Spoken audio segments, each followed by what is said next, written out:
पहले सुन लो भाई स्टॉक गिर क्यों रहा है, उसके बाद डिसाइड कर लेना शेयर को रखना है या फिर उड़ा देना है। तो सबसे पहला रीजन भैया प्रॉफिट बुकिंग आफ्टर लिस्टिंग।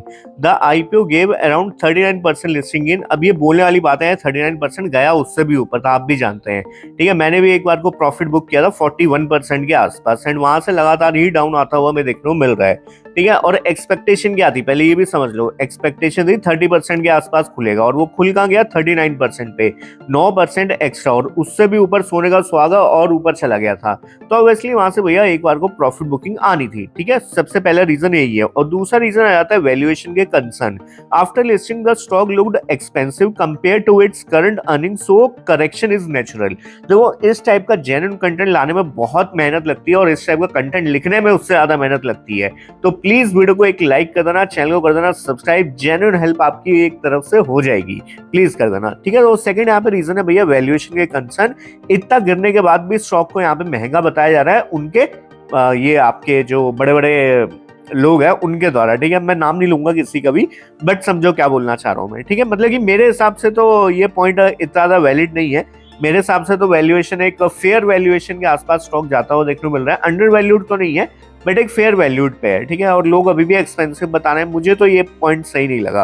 ठीक है, उसके अलावा ओवरऑल मार्केट सेंटिमेंट ये भी आप जानते हैं भैया, नए नए जितने भी स्टॉक्स आ रहे हैं या फिर इवन मिड कैप ले लो स्मॉल कैप ले लो, सब में जो है वाट लगी हुई इस समय देखने को मिल रही है। सारे स्टॉक्स इस समय नीचे जाते हुए देखने को मिल रहे हैं। बस एक कल थोड़ी सी पॉजिटिविटी आ गई थी मंडे को, वरना सब कुछ ही भैया नीचे ही है। ठीक है, उसके अलावा यहाँ पे लो पब्लिक अवेयरनेस।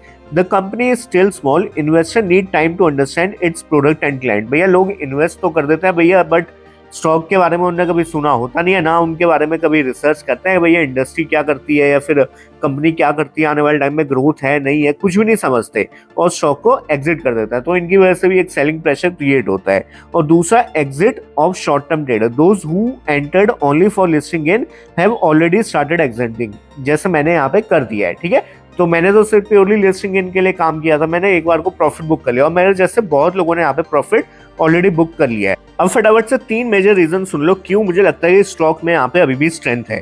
ठीक है, पहले तो लॉन्ग टर्म स्टोरी स्ट्रॉन्ग। ठीक है, दूसरा स्ट्रॉन्ग इंडस्ट्री डिमांड, और तीसरा यहाँ पे गवर्नमेंट सपोर्ट भी यहाँ से मिल रहा है। पूरा अच्छे से डिटेल में पढ़ता है। आई होप आपने वीडियो को लाइक कर दिया होगा, प्लीज कर देना, जेन्युइन में यार सारा कंटेंट आपके लिए, और लाइक नहीं करोगे तो कैसे चलेगा। Company is expanding with 430 crore capex. ठीक है, ऑलरेडी इन्होंने 430 करोड़ रेस कर लिए हैं, जो कि इसकी कैपेसिटी को ऑलमोस्ट यहाँ पे डबल कर देगा। और नए प्रोडक्ट्स भी ये लोग लॉन्च कर रहे हैं जैसे कि हर्बल गुलाल। और ये न्यूज़ काफ़ी ज़्यादा पॉजिटिव है, इस चीज़ को बता देता हूँ।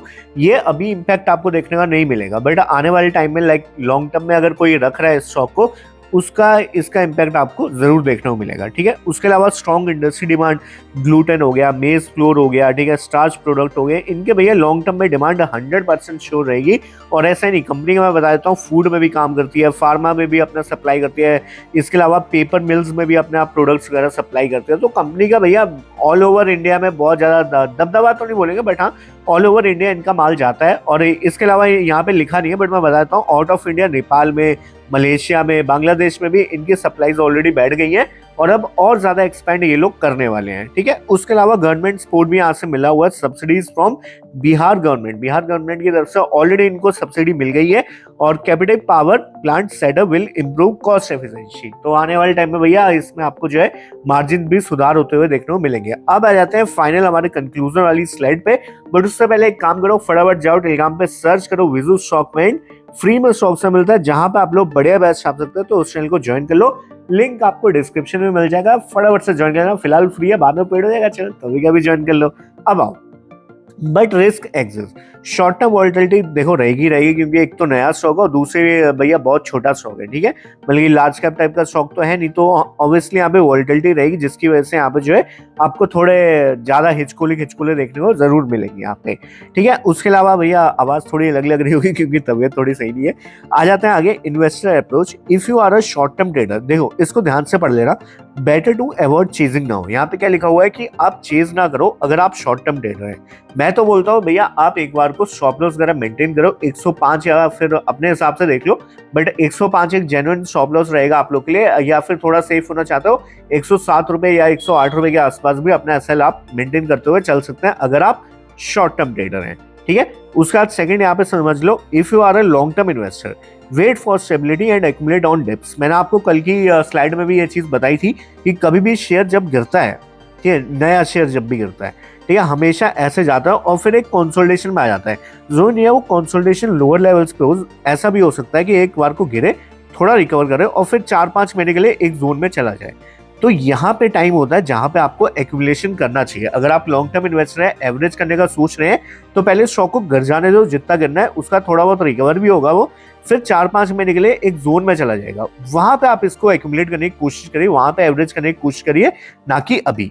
ठीक है, ऐसे यहाँ पे भी ये चीज लिखी हुई है, if you are a long term investor wait for stability and accumulate on dips, keep allocation small, not more than 2-3% of your portfolio. ठीक है, तो आप, क्योंकि भैया स्टॉक छोटा है और पिटने के ज्यादा चांसेस हैं, इसलिए 2-3% से ज्यादा मत रखना। ठीक है, फाइनल कंक्लूजन देख लो, the fall in Regaal resources stock is mainly due to short term profit booking.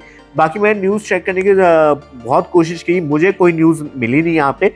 ठीक है, मैंने बहुत ट्राई किया अपने एंड से कि भैया कोई तो न्यूज होगी जिसकी वजह से गिर रहा होगा, कोई न्यूज नहीं है। ठीक है, नॉर्मल भैया शॉर्ट टर्म प्रॉफिट बुकिंग चल रही है और मार्केट यहाँ पे जो है हमारा डाउन ट्रेंड में चल रहा है, उसी वजह से यहाँ पे फॉल आ रहा है।